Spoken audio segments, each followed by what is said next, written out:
Hello good morning दोस्तों। Welcome back to new good way.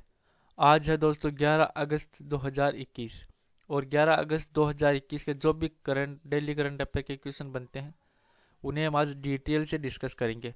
आज का वीडियो आपको अच्छा लगे दोस्तों तो इसे सब्सक्राइब और इसका बेल आइकन है वो ज़रूर प्रेस करें ताकि डेली के जो मैं वीडियो अपलोड कर रहा हूँ उनका नोटिफिकेशन है वो आपको मिलता रहे। तो चलिए दोस्तों बिना किसी देरी के स्टार्ट करते हैं क्वेश्चन नंबर 1 से। क्वेश्चन नंबर 1 है कि किन दो देशों की नौसेनाओं ने जायद तलवार 2021 का जो अभ्यास है वह आयोजन कहाँ पे किया है।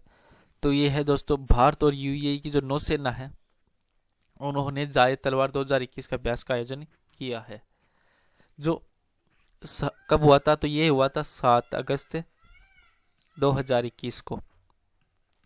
भारत और संयुक्त अरब जो अमीरात है उसकी नौसेनाओं ने जो अबू धाबी के तट पर ये जो जायद तलवार 2021 अभ्यास है इसका आयोजन किया, जहां पर फारस की खाड़ी में तैनात जो इंटीग्रल सीकिंग MK-42B हेलीकॉप्टरों के साथ ये जो INS कोची है ने इस अभ्यास में भी भाग लिया। और संयुक्त अरब अमीरात है दोस्तों तो उसने UAES जो अल दफरा एक बाइनूना क्लास गाइडलाइन मिसाइल है वहाँ की कार्वेट और S-565B पैंतर हेलीकॉप्टर के साथ पैंतर जो हेलीकॉप्टर है उसके साथ इसमें भाग लिया जो भारत और यूएई की नौसेनाओं ने।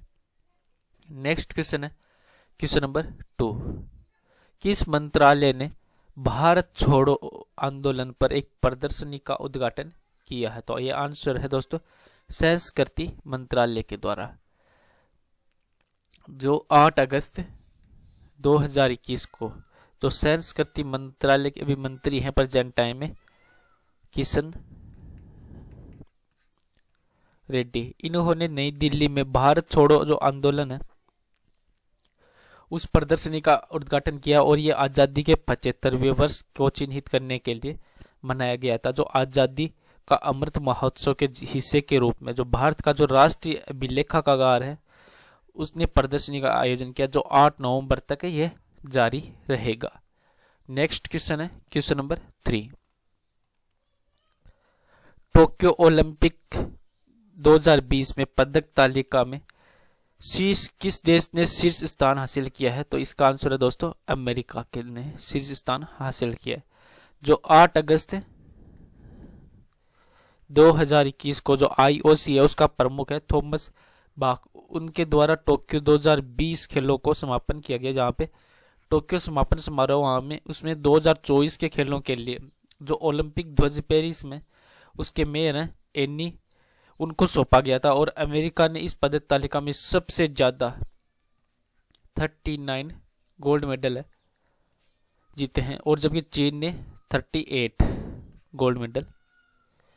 जो मेजबानी कर रहा था इसमें जापान ने 27, जापान के द्वारा 27 और इसके बाद इसी 27 के साथ जापान है वो तीसरे स्थान पे रहा था इसमें। और जो ग्रेट ब्रिटेन है उनके द्वारा 22 गोल्ड मेडल जीते गए हैं। और भारत के द्वारा जो इंडिया है इसके द्वारा 1 स्वर्ण पदक और 2 रजत और 4 है वह कांस्य पदक है, कांस्य पदक। इसके स्थान पे ये भारत है वह 4थे स्थान पे रहा है। अब तो अमेरिका का है दोस्तों तो अमेरिका के बारे में और पढ़ लेते हैं। अमेरिका की राजधानी क्या है?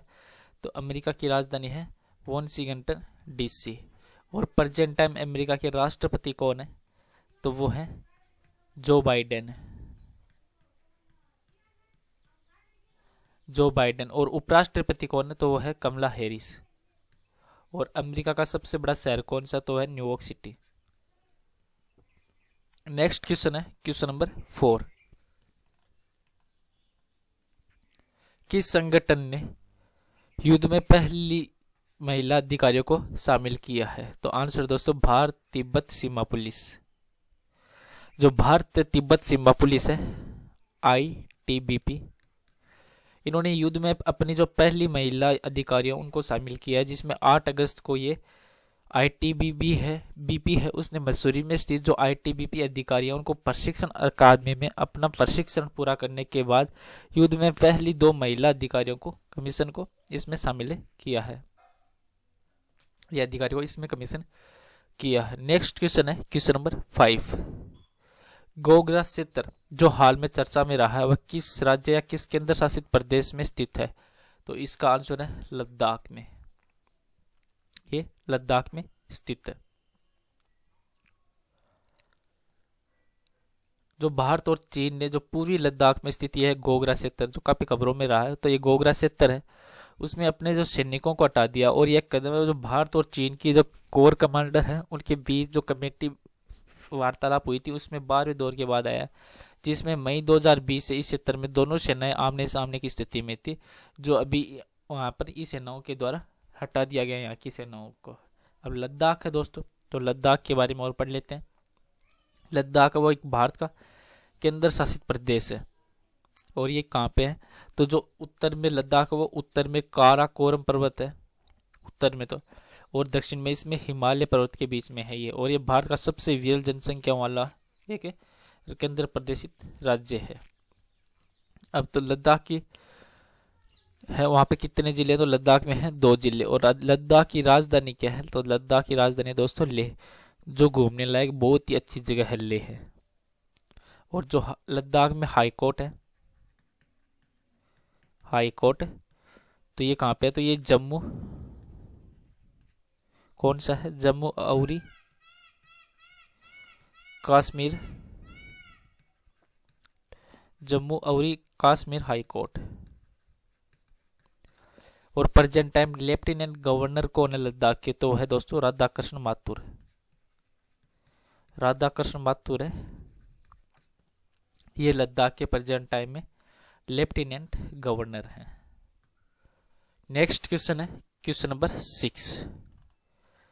पीएम दक्ष योजना को कौन सा मंत्रालय है वह लागू कर रहा है? तो पीएम जो दक्ष योजना है उसको सामाजिक न्याय और अधिकारिता जो मंत्रालय उसके द्वारा ये पीएम दक्ष योजना लागू की जा रही है। जो 7 अगस्त को केंद्रीय सामाजिक न्याय और जो अधिकारिता मंत्री हैं प्रेजेंट टाइम में वो हैं डॉक्टर वीरेंद्र कुमार। तो इन्होंने डॉक्टर वीरेंद्र कुमार ने जो पीएम दक्ष पोर्टल है और पीएम दक्ष मोबाइल ऐप लॉन्च किया है, जिसमें अनुसूचित जाति और पिछड़ा वर्ग है उसमें साफ सफाई के कर्मचारियों के लक्षित समूह है उसके लिए कौशल विकास योजनाओं को सुलभ बनाने के लिए सामाजिक न्याय और अधिकारिता मंत्रालय के द्वारा जो ये NEGD है उसके सहयोग से इस पोर्टल पर और ऐप को विकसित किया गया है, जो डॉक्टर वीरेंद्र कुमार के द्वारा किया गया। नेक्स्ट क्वेश्चन है क्वेश्चन नंबर 7। केंद्रीय विश्वविद्यालय संशोधन विधेयक 2021 के अनुसार जो सिंधु केंद्रीय विश्वविद्यालय की स्थापना वह किस राज्य या किस केंद्र शासित प्रदेश में की जाएगी? तो इसका आंसर है लद्दाख के क्षेत्र। तो ये जो लद्दाख है उसमें केंद्रीय विश्वविद्यालय स्थापित करने के लिए एक विधेयक है जो लोकसभा में पारित किया गया था। और केंद्रीय विश्वविद्यालय जो संशोधन विधेयक 2021 है इसके बारे में एक संक्षिप्त बयान आया था, जिसमें जो शिक्षा मंत्री हैं केंद्रीय शिक्षा मंत्री एजुकेशन मिनिस्टर तो वो है धर्मेंद्र प्रधान। तो इन्होंने जो हर साल लगभग 7,000 छात्र है वो शिक्षा के लिए लद्दाख से बाहर जाते हैं और जो केंद्रीय विश्वविद्यालय की स्थापना है वो इन छात्रों को वहीं पर पढ़ाई करने के लिए मौका देगा, जिसमें सिंधु केंद्रीय विश्वविद्यालय की स्थापना वह 760 करोड़ रुपए की लागत से बनाया जाएगा। वहां पे 760 करोड़ रुपए की लागत से। नेक्स्ट क्वेश्चन है दोस्तों क्वेश्चन नंबर 8। मौजूदा सिंधु जल संधि है उसके अनुसार किन 3 नदियों का सारा पानी है वो भारत को अनरेस्ट्रिक्टेड यूज के लिए आवंटित किया गया है? तो इसका आंसर है सतलुज, व्यास और रावी। ये जो 3 नदियां इनका सारा पानी वो इंडिया के द्वारा अनरेस्ट्रिक्टेड यूज के लिए आवंटित किया गया है। जो एक संसदीय समूह है उसमें बेसिन में जो जल आपूर्ति है उस पर जलवायु परिवर्तन के प्रभाव और समझौते में शामिल नहीं किया गया, जिसमें अन्य चुनौतियों को निपटाने के लिए तो पाकिस्तान के साथ जो सिंधु जल संधि है उस पर फिर से बातचीत करने की सिफारिश भी इस पर की गई है। और जो 5 अगस्त को जो जल संसाधन संबंधी न्याय समिति है उसने लोकसभा के समक्ष ये रिपोर्ट भी पेश की है, जिसमें 1960 में भारत और पाकिस्तान के द्वारा जो हस्ताक्षरित हुआ था सिंधु जल संधि पे, उसमें जो सतलुज नदी और व्यास और रावी नदियों उनका जल है वो अप्रतिबंधित उपयोग के लिए भारत को आवंटित किया गया है। नेक्स्ट क्वेश्चन है दोस्तों, क्वेश्चन नंबर 9।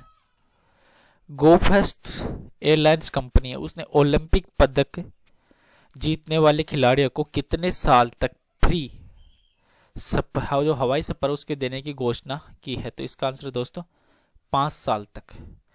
जो घरेलू एयरलाइंस कंपनी है गोफेस्ट, उसने टोक्यो ओलंपिक 2020 में जो मेडल जीतने वाले खिलाड़ियों को बेहतरीन एक गिफ्ट दिया है, जिसमें एयरलाइंस ने 7 मेडल विनर है गोफेस्ट नेटवर्क पर जो डोमेस्टिक और इंटरनेशनल फ्लाइट है उससे 5 साल तक फ्री में सफर करने की पेशकश की है, जिसमें ओलंपिक में भारत ने 1 गोल्ड और 2 सिल्वर और 4 ब्रॉन्ज मेडल जीते हैं। ये खिलाड़ी वो साल 2025 तक है वो मुफ्त सफर कर सकेंगे। नेक्स्ट क्वेश्चन है और लास्ट क्वेश्चन आज का, क्वेश्चन नंबर 10। टोक्यो ओलंपिक में नीरज चोपड़ा ने भारत को 121 साल में पहली बार एथलेटिक्स में कौन सा पदक दिलाया? तो यह है दोस्तों स्वर्ण पदक। जो टोक्यो ओलंपिक हुआ था उसमें नीरज चोपड़ा ने जो जेवलिन थ्रो प्रतियोगिता होती है उसमें भारत को टोक्यो ओलंपिक में पहला गोल्ड मेडल वो दिलाया, जिसमें जेवलिन थ्रो प्रतियोगिता के साथ साथ जो टोक्यो ओलंपिक है उसमें भी ये भारत का पहला गोल्ड है। इसके साथ ही नीरज है वो ट्रैक एंड फील्ड में इवेंट में भी स्वर्ण पदक जीतने वाले पहले भारतीय एथलीट बन गए हैं। और वह ओलंपिक में जो व्यक्तिगत स्पर्धा है उसमें स्वर्ण पदक जीतने वाले भी दूसरे खिलाड़ी हैं। इससे पहले थे वो गोल्ड मेडल जिन्होंने लिया था वो है अभिनव बिंद्रा, जिन्होंने बीजिंग में ओलंपिक 2008 में हुआ था उसमें जो 10 मीटर एयर राइफल है उस स्पर्धा उसमें ये तमगा वो अपने नाम किया था।